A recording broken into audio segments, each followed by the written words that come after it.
Nós estamos numa série de mensagens chamada Mais Profundo, onde nós estamos buscando, no decorrer de várias semanas, um relacionamento mais profundo com Deus, entendendo que Deus quer nos levar além da nossa situação atual, do nosso relacionamento com Ele. Não sei se vocês já viram alguma vez, já devem ter visto no Facebook ou normalmente é no WhatsApp ou no Facebook, alguém posta uma imagem, na realidade é uma compilação de imagens, que diz alguma coisa assim: quando digo que sou professora, e aí aparece uma imagem do que os pais dessa professora pensam que ela é, né, uma coisa que representa normalmente meio inflada, né? Aí aparece uma imagem do que os alunos pensam a respeito da professora, né, normalmente é uma coisa pejorativa, né? O que meus colegas pensam, enfim, e daí tem uma última foto que mostra a realidade, né? Mas o que realmente é ser professor. Já viram isso? Quem já viu esse tipo de imagem? Tem de professora, tem veterinário, esses dias eu vi piloto de avião, né? Quando digo que sou piloto de avião, né, os pais têm uma ideia, né? O cara está pilotando aquele baita jato, né?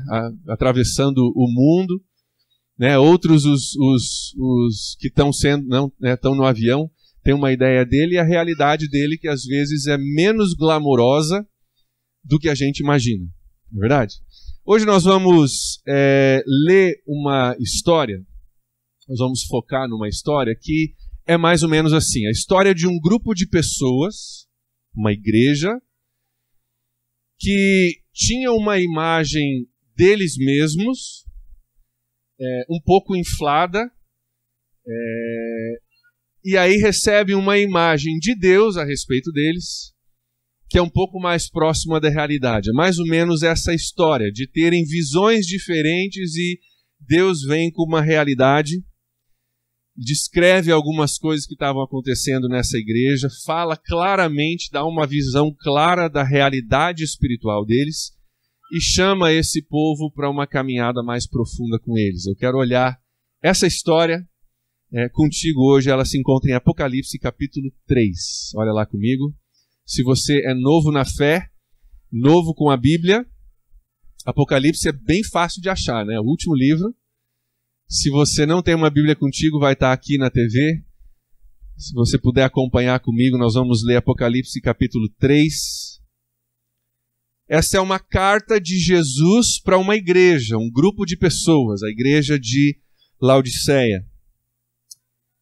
Ela é uma de 7 cartas, é a última das 7 cartas que estão ali nos primeiros capítulos de Apocalipse. E é um texto, normalmente, quando se estuda ou se prega esse texto, ele é um texto usado para dar um puxão de orelha, normalmente, e às vezes até como uma ameaça. Tipo assim, faça isso ou então isso vai acontecer. E esse texto normalmente é usado dessa forma porque ele ressalta alguns problemas com esse grupo de pessoas. E é verdade, nós vamos ver esses problemas, mas ao mesmo tempo que ele ressalta alguns problemas, pensa comigo, a gente não escreve uma carta para alguém que a gente não ama, não é verdade? Se você tira do teu tempo e do teu esforço para escrever uma carta para alguém, é porque você se importa com aquela pessoa. E é o que Jesus faz aqui com a igreja de Laodiceia. Ele tira tempo e ele escreve uma carta para esse povo porque ele ama esse povo. Nós vamos ver isso na carta. Uma declaração de amor de Deus por eles. E também quero que você preste atenção, no fim da carta, quando a gente chegar lá, ele chama esse povo para um relacionamento mais profundo com ele. Ele diz: eu quero relacionamento com vocês.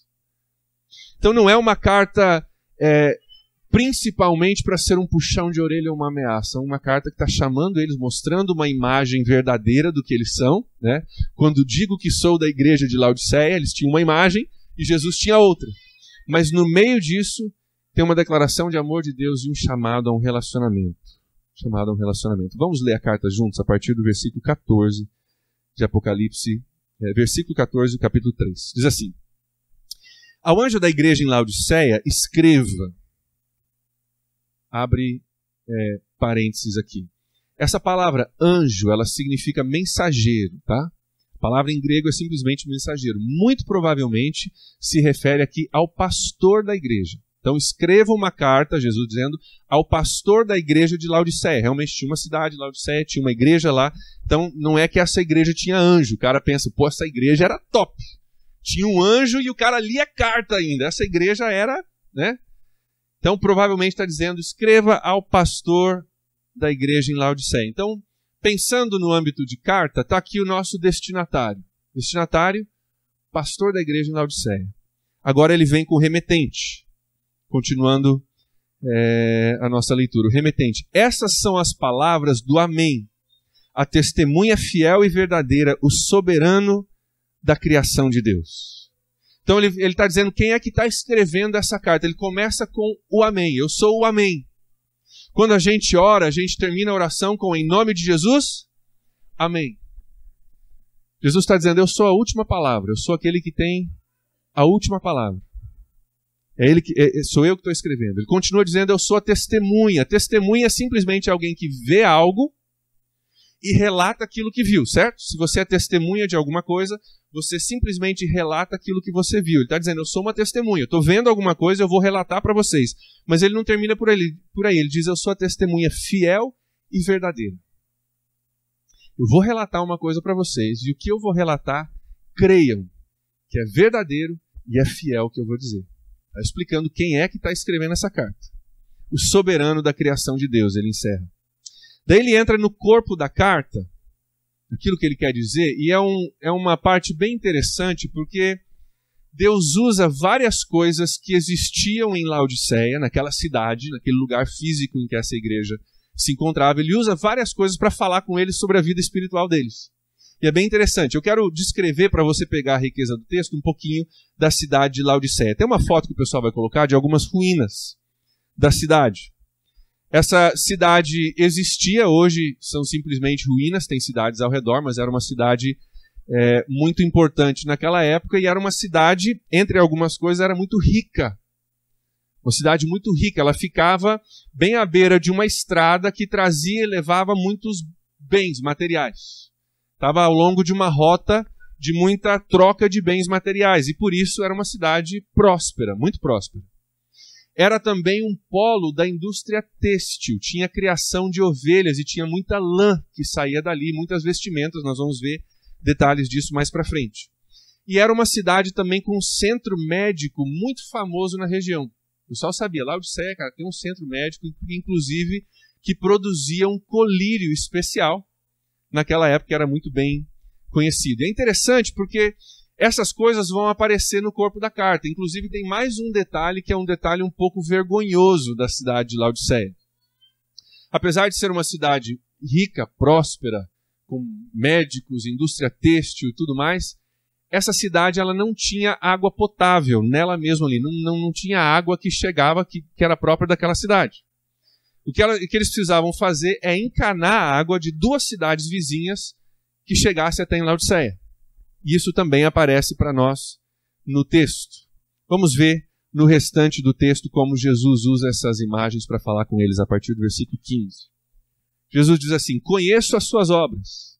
Sei que você não é nem frio nem quente. Melhor seria se você fosse frio ou quente.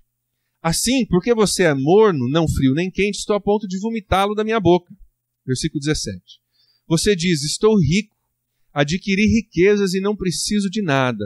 Não reconhece, porém, que é miserável, digno de compaixão, pobre, cego e que está nu. Versículo 18. Dou esse conselho, compre de mim ouro refinado no fogo, e você se tornará rico. Compre roupas brancas e vista-se para cobrir a sua vergonhosa nudez.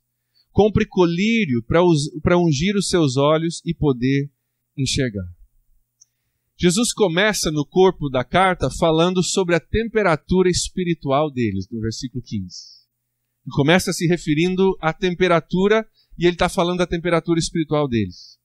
E ele usa uma realidade de Laodiceia, que não tinha água encanada, para falar a respeito disso. Tinha duas cidades que traziam água para Laodiceia. A primeira era uma cidade chamada Hierápolis, ali perto, e a água em Hierápolis ela era uma água termal, era uma água quente.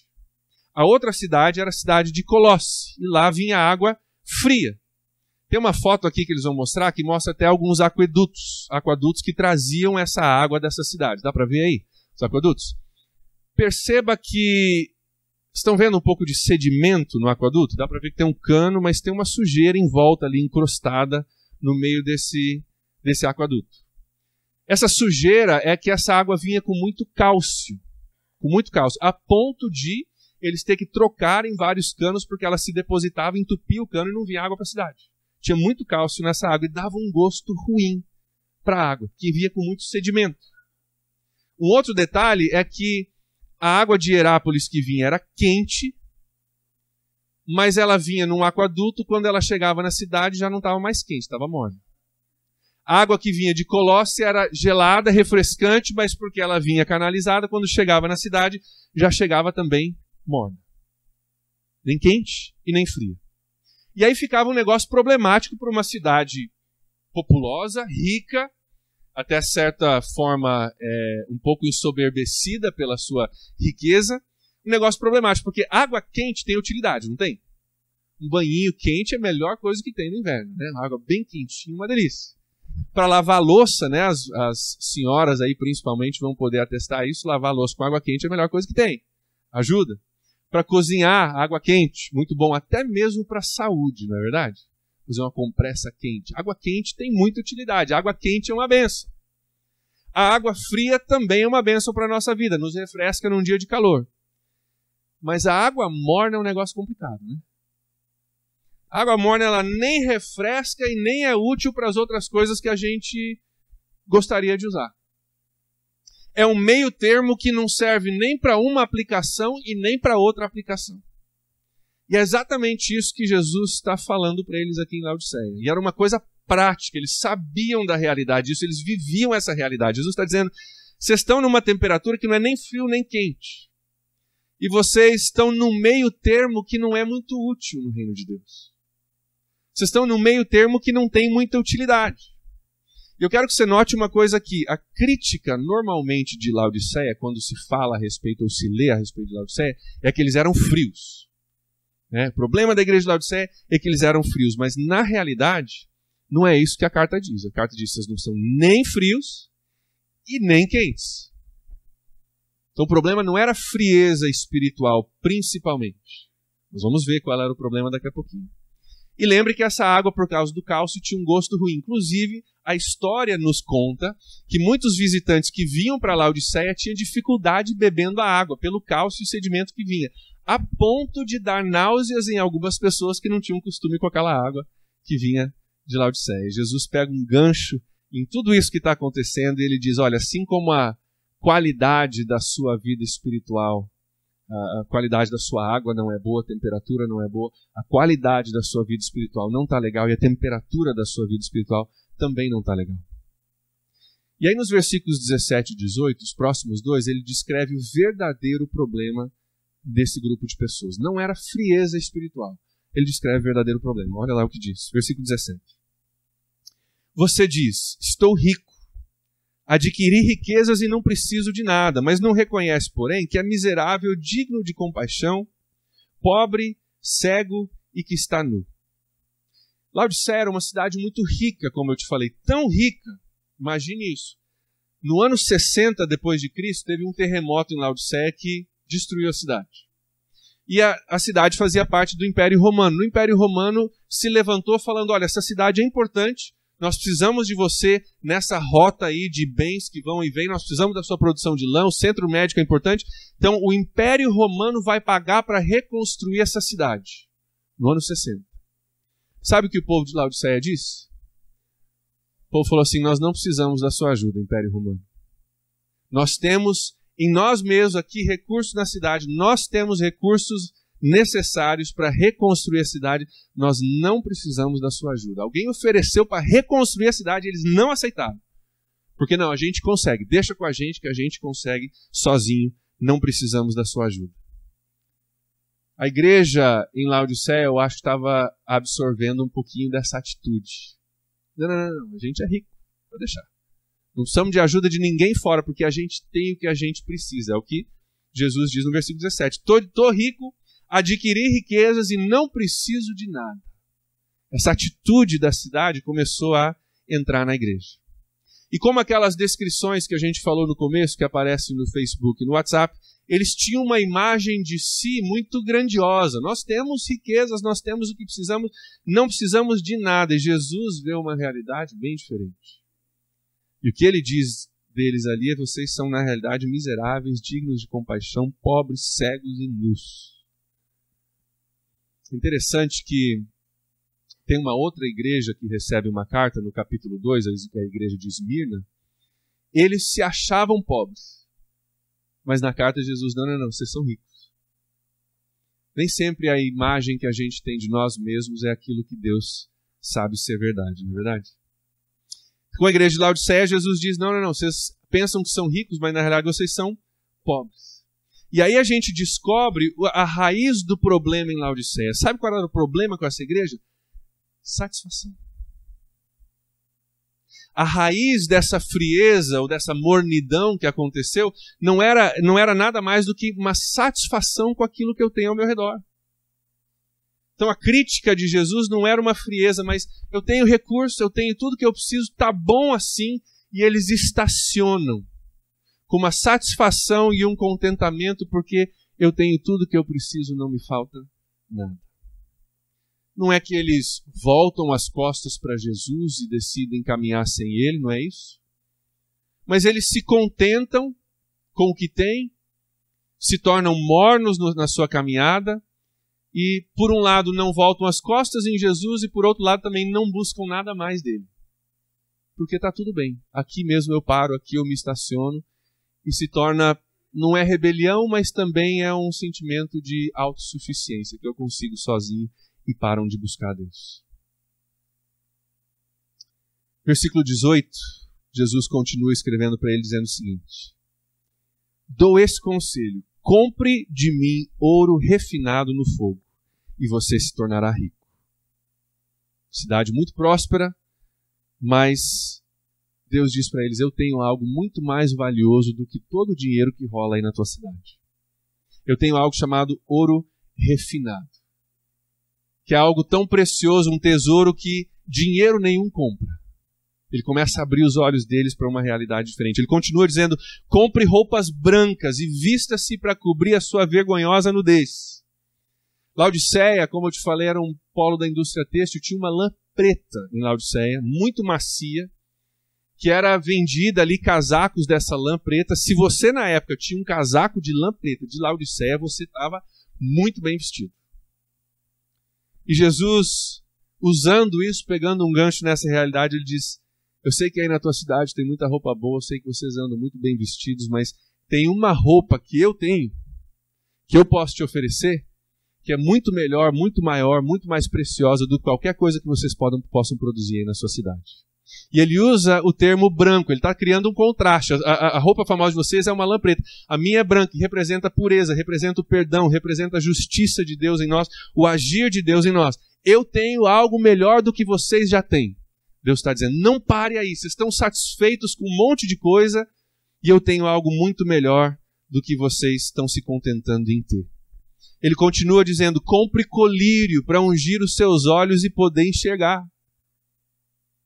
Ele sabia muito bem do centro médico que produzia colírio, e aliás o colírio de Laodiceia era vendido em todo o Império Romano. Ele diz, mas eu tenho um colírio que é melhor do que vocês produzem aí. Eu sei que vocês são famosos por isso, mas eu tenho um colírio melhor. O colírio que vocês têm ajuda as pessoas a recuperarem a sua visão, ou sararem os seus olhos. Mas Deus tinha um colírio que eles precisavam para recuperar a visão espiritual da vida deles. Eu tenho um colírio que abre os seus olhos para você enxergar a vida da forma que eu enxergo, que Deus está dizendo. O colírio de vocês é ótimo, mas tem algo mais precioso, tem algo mais profundo, tem algo do trono de Deus que vocês não têm. Eu tenho algo melhor. Busque isso. Afinal, o problema deles é que eles tinham uma imagem de si mesmos que não refletia a verdade. Eles tinham uma visão de si mesmos que não era uma visão correta, baseado naquilo que Cristo via. Eles precisavam ter os olhos espirituais abertos. Jesus quer abrir os olhos deles para perceber duas coisas. Primeiro, o quão necessitado eles eram.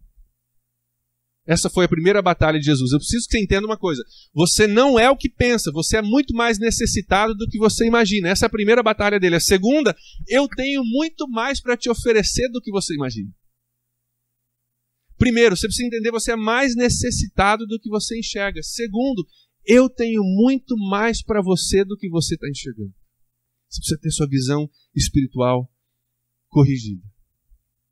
E é interessante notar que o que Deus tinha para oferecer para eles, dinheiro não compra. Dinheiro não compra. Mas Deus disse que tinha preço. Você percebeu no texto?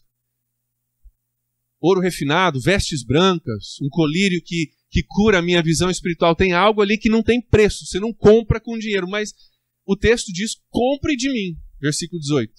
Ouro refinado. Compre roupas brancas. Compre colírio. Dinheiro não compra, mas tem preço. Como é que funciona isso? Qual é o preço das coisas que só Deus pode nos dar na nossa vida, hein? A resposta vem no versículo 19. Próximo versículo, vai lá comigo. Versículo 19 começa com uma reafirmação do amor de Deus por esse povo. Ele diz o seguinte: eu repreendo e disciplino aqueles que eu amo. E aí ele descreve o preço a ser pago. Ele diz o seguinte, na continuação do versículo 19. Por isso, seja diligente e arrependa-se. Seja diligente e arrependa-se. Essa palavra diligente é bem interessante. Ela tem a mesma raiz no grego da palavra quente. Lembra do não é nem frio nem quente lá no começo? É a mesma palavra, a palavra zestos em grego. O que ele está dizendo é que aqueça a sua fé. Seja diligente, mas a raiz da palavra é aquecer. Aqueça a sua fé. Tua fé está morna, dá uma aquecida. Não se satisfaça com o que você já tem. Não pare por aí, busque. Você está tendo uma visão de que está tudo certo e você estacionou. Aqueça isso. Enxergue com clareza e comece a buscar algo a mais de Deus. Busque em Deus algo melhor do que você pode imaginar. É o que Deus está dizendo aqui. Algo valioso, mais valioso do que você pode imaginar. Seja diligente, aqueça a sua fé. Não pare onde você está. Segunda palavra que ele dá ali é arrependa-se. Arrependa-se. Sabe o que é arrependimento?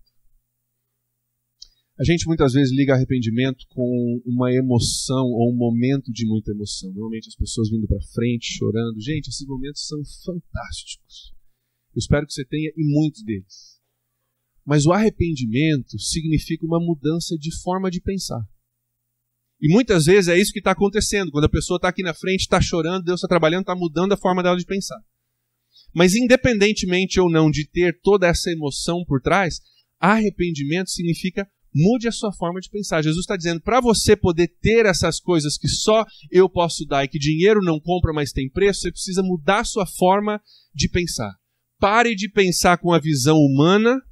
Pare de olhar para a vida pensando, nós somos ricos, nós temos vestes bonitas, nós temos colírio, nós temos água, nós temos tudo que precisamos. Pare de pensar na vida desse jeito e mude a sua forma de pensar para absorver a forma que eu penso a respeito de vocês, para ter a visão que eu tenho a respeito de vocês. A igreja de Laodiceia se acomodou porque tinha água canalizada, cidade rica, roupas lindas, centro médico.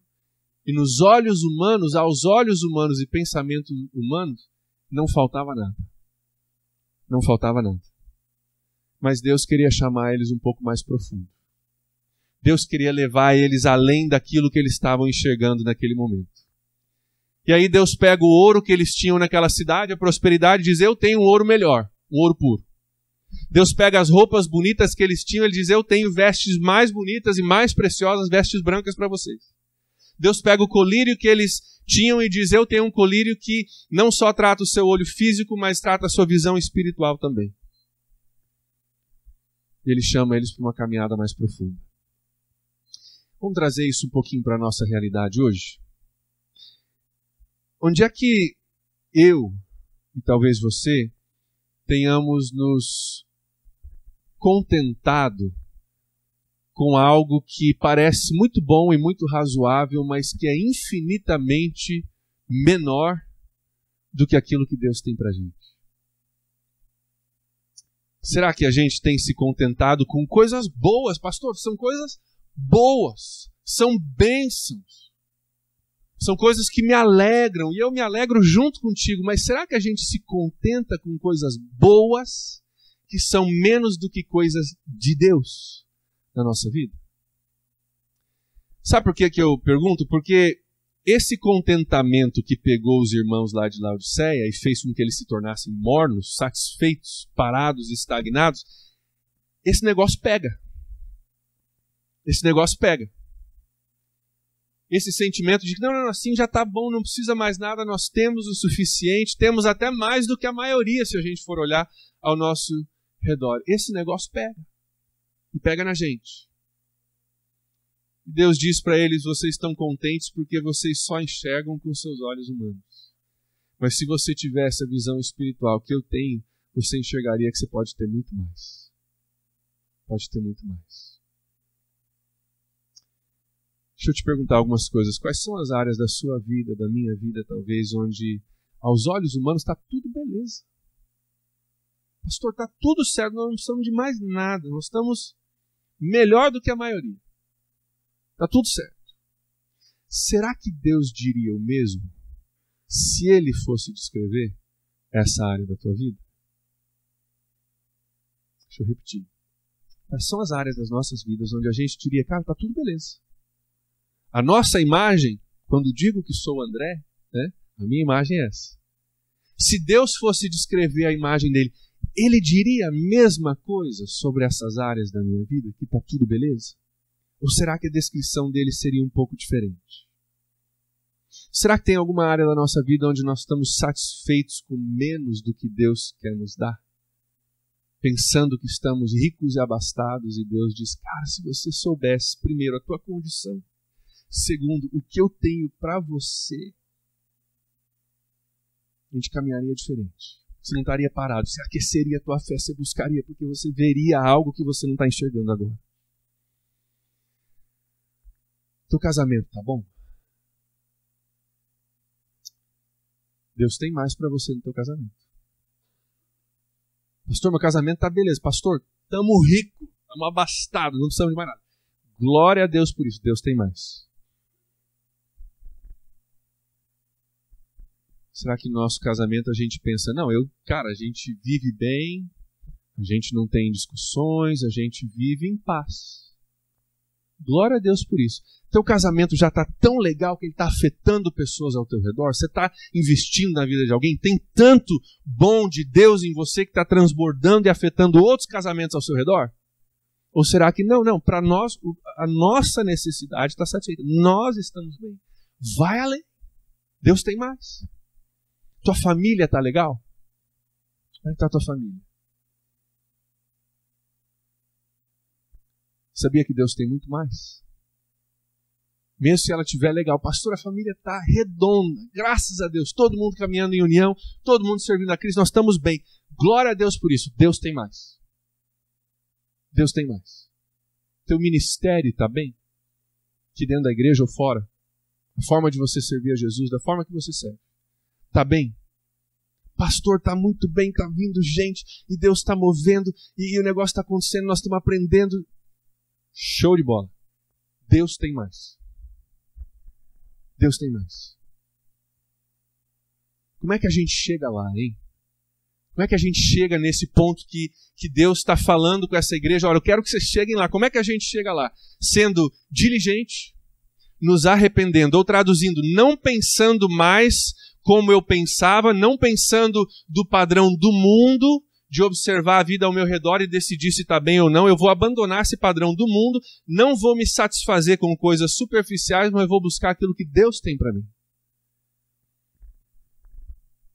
Paulo traduziu isso para a gente em Romanos 12, versículo 2, dizendo o seguinte, não nos conformando com o padrão desse mundo, não nos conformando, não estando satisfeito, não se adaptando a um padrão que você olha ali ao teu redor e diz, não, nesse padrão estou bem, mas sendo transformados pela renovação da nossa mente. O que é isso? Deus, eu preciso que o Senhor me revele alguma coisa a mais. Deus, eu preciso que o Senhor me mostre alguma coisa a mais. Deus, eu preciso do teu colírio do céu para sarar a minha visão, para que eu possa enxergar algo além do que eu estou enxergando. E muda a minha mente, não me deixa conformar a isso não, mas me ajuda a enxergar algo maior. Aí alguém diz, pastor, até aí tudo bem, mas quer saber, o meu casamento não está legal não. Pastor, a minha família não está legal. Pastor, o meu ministério não está legal. Pastor, as minhas finanças não estão legal. Pastor, o negócio lá em casa está complicado. Com todo o amor eu digo uma coisa para você. Que bom. Sabe por quê? Porque pelo menos você já está adiantado do povo de Laodiceia, que achava que estava tudo bom. Pelo menos você já está um passo adiantado entendendo, eu preciso de ajuda. Glória a Deus por isso. Glória a Deus por isso. Mas o princípio da palavra de Deus se aplica a você se o casamento não está bom, a família não está boa, o ministério não está bom. Quer ver? No seu casamento, qual é a sua oração? Se o casamento não está bom, qual é a sua oração? Será que você está orando, Deus, me ajuda a não matar meu marido hoje? Deus, quero ir para a cama, dormir sem matar esse homem hoje. Me ajuda, Deus. Que tal se a gente orasse assim, Deus me ajuda a amar o meu marido hoje?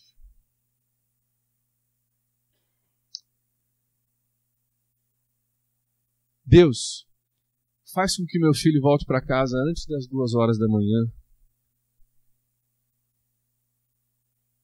Que tal se a gente orasse, Deus, eu quero ver o meu filho sendo um grande homem de Deus. Você está se contentando com algumas coisas que são infinitamente menores do que Deus tem para você? Deus, se eu não matar meu marido hoje, já estamos no lucro.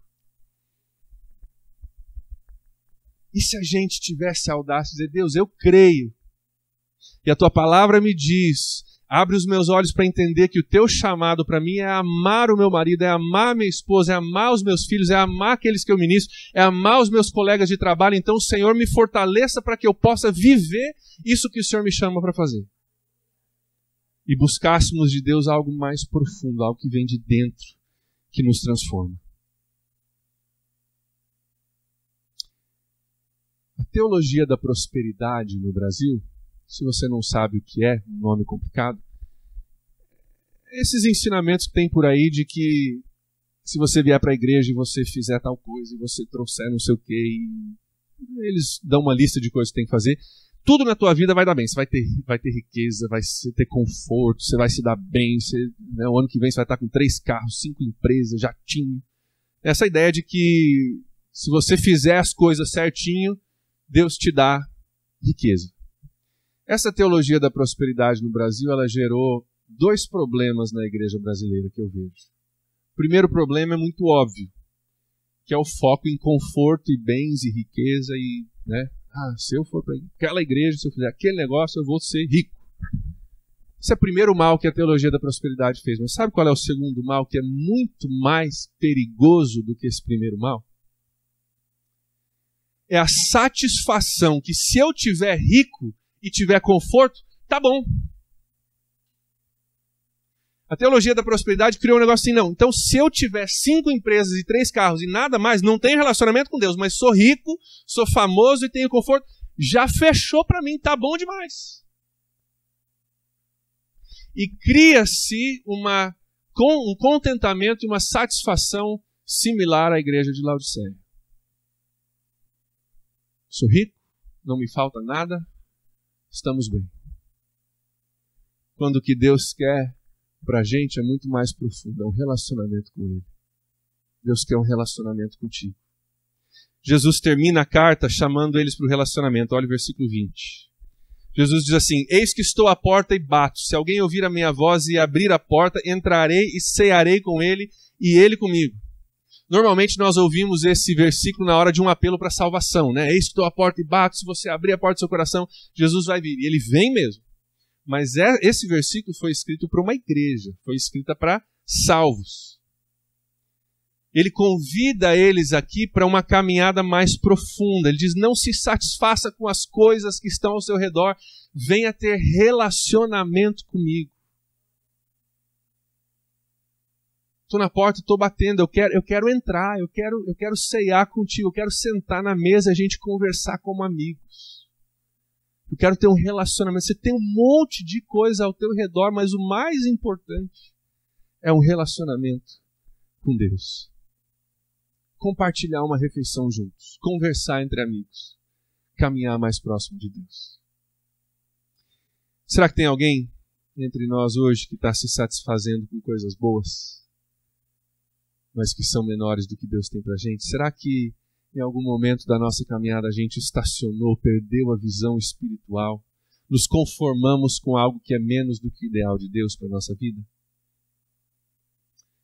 Será que tem alguém entre nós que ainda não abriu o seu coração para Deus?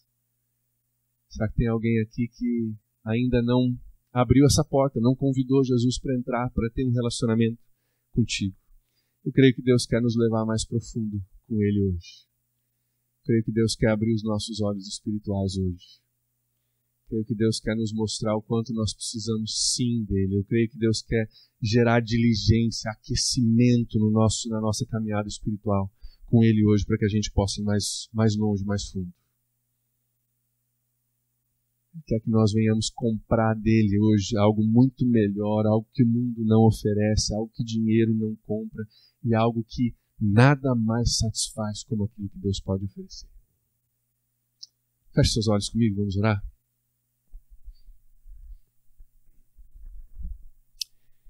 Nós vamos criar aqui um momento para você poder parar e refletir um pouco sobre aquilo que nós conversamos, mas principalmente sobre aquilo que o Espírito Santo venha falar ao teu coração.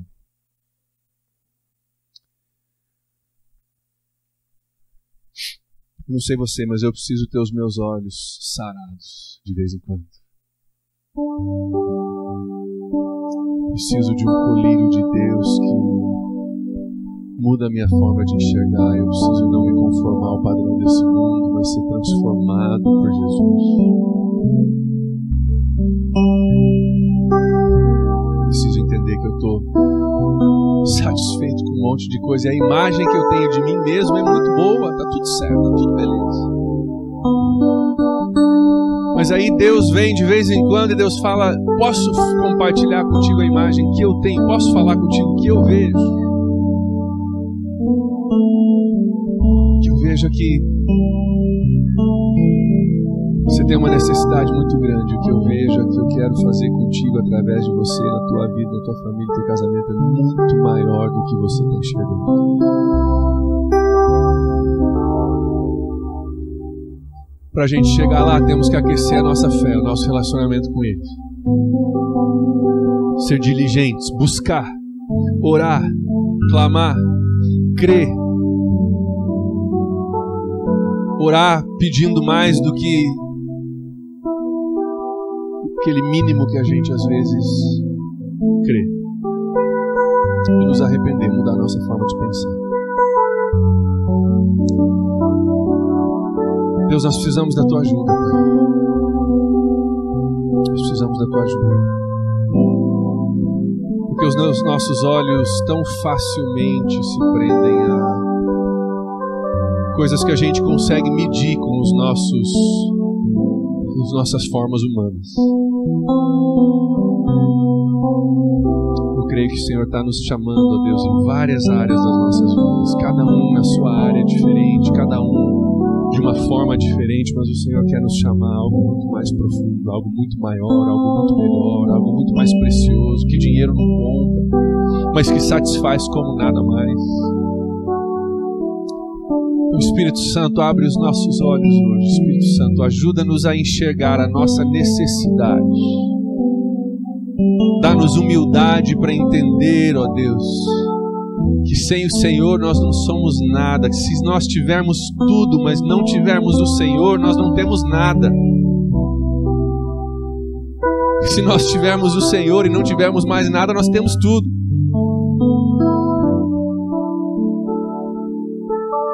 Vem Espírito Santo de Deus falar ao nosso coração. Vem Espírito Santo de Deus abrir os nossos olhos. Vem curar a nossa visão nessa noite. Se você precisa que Deus faça isso em você, fique em pé comigo. Eu estou em pé já. Se você está dizendo essa palavra, está falando comigo, eu preciso que Deus venha curar, eu preciso que Deus venha trabalhar, eu preciso que Deus venha aquecer a minha fé. Fique em pé, nós vamos orar, nós vamos pedir a Deus que faça isso no nosso meio. Nós vamos pedir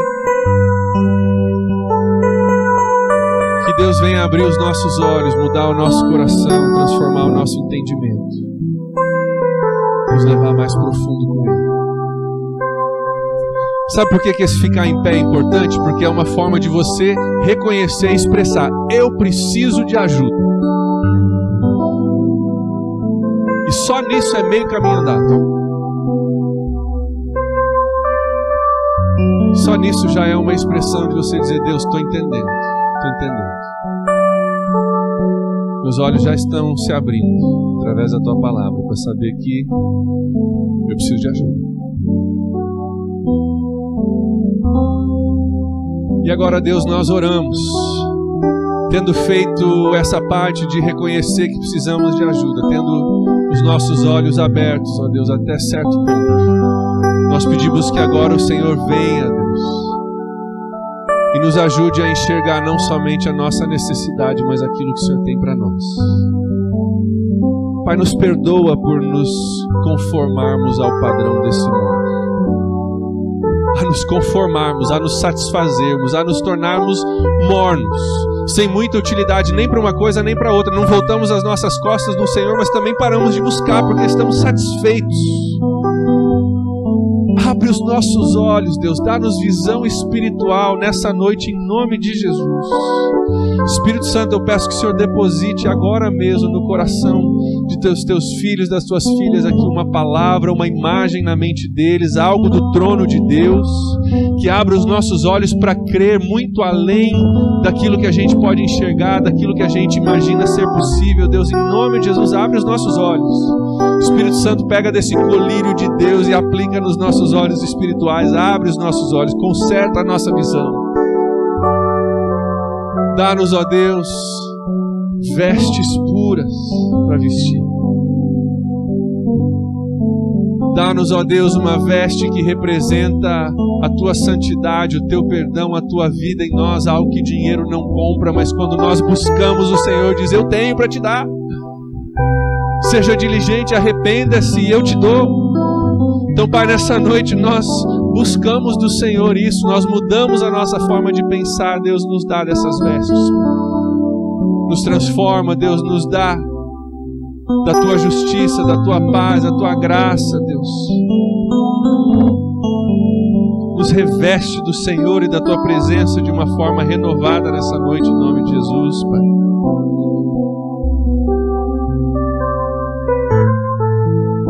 Deus tem um ouro muito mais precioso do que qualquer riqueza dessa terra: a presença do Senhor nas nossas vidas. Ver o Senhor nos levar a lugares que nós nunca imaginávamos que iríamos.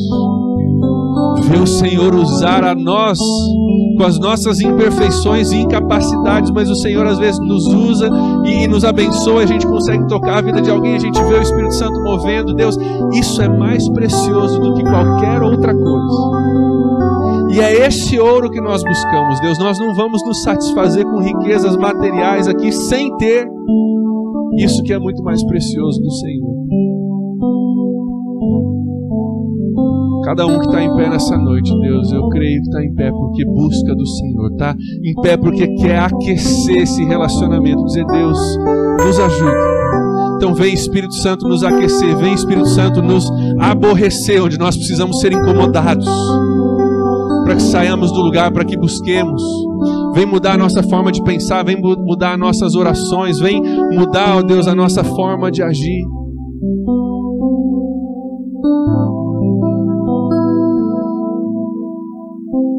Precisamos de um toque do Senhor, Deus. Precisamos de um toque do Senhor. Precisamos de uma visão do Senhor.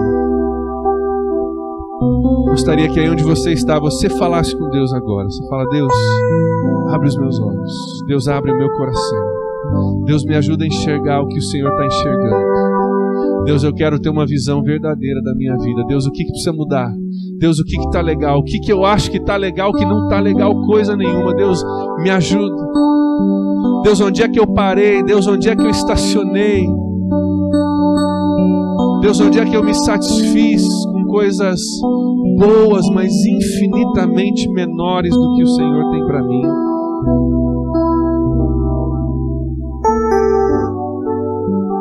Peça que Deus te dê uma visão do alto, algo novo.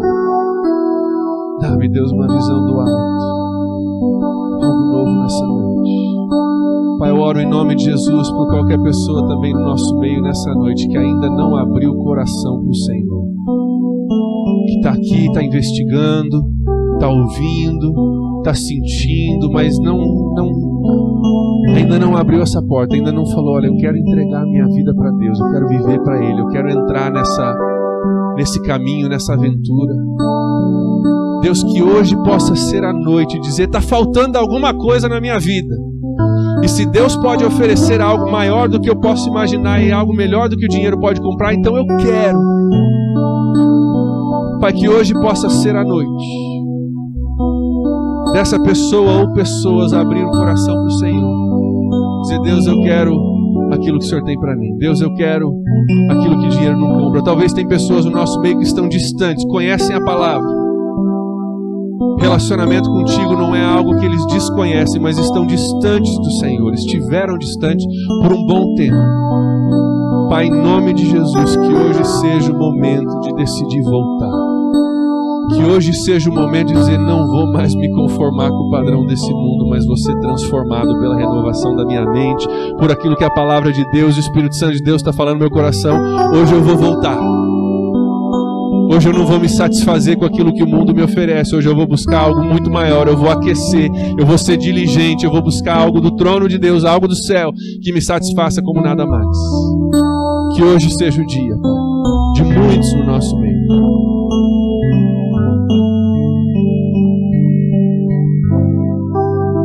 Pai, eu oro que através da Tua palavra, através da decisão do nosso coração nessa noite, o Senhor continue a levantar aqui, ó Deus, no nosso meio, na nossa cidade, na nossa igreja, um exército que está preparado, Deus. Um exército que enxerga muito além do que a dificuldade de agora, muito além das tempestades, muito além, ó Deus, das barreiras. Um exército que tem visão espiritual para crer, para caminhar, para buscar, para orar, para investir, para servir, para perdoar, para amar, para que Deus faça algo sobrenatural no nosso meio. Deus, nós não nos contentamos com viver uma vida natural. Como igreja, Deus, nós não nos contentamos em prédios bonitos, louvor gostoso, as amizades, Deus, tudo isso é bom, Deus, mas nós queremos algo do alto, Senhor. Nós queremos um mover onde as pessoas dizem: não tem como confundir, é Deus. Nós queremos a alegria de saber: cara, Deus me usou. Eu fui falar com alguém, eu não tinha o que falar, mas Deus encheu minha boca e Deus foi usando, a pessoa foi sendo quebrantada e Deus me usou. Não tem nada como isso. Nessa noite, Deus, restaura casamentos. Deus, nessa noite, restaura famílias. Deus, nessa noite, restaura visão. Pai, restaura, Deus, filhos que estão distantes do Senhor, traz de volta em nome de Jesus. Nós não queremos eles só em casa, nós queremos eles servindo ao Senhor, ó Deus, de todo o coração. Desfaz, ó Deus, toda armadilha, toda cegueira do inimigo, ó Deus, que nos deixa presos e estacionados. Quebra nessa noite em nome de Jesus toda falsa visão, ó Deus, todo falso entendimento que se conforma a um padrão que não é seu. Pai, quebra em nós, em nome de Jesus, e aquece a nossa fé, para que possamos buscar do Senhor algo infinitamente maior e melhor, em nome de Jesus. Em nome de Jesus. Amém. Amém. Você pode se sentar?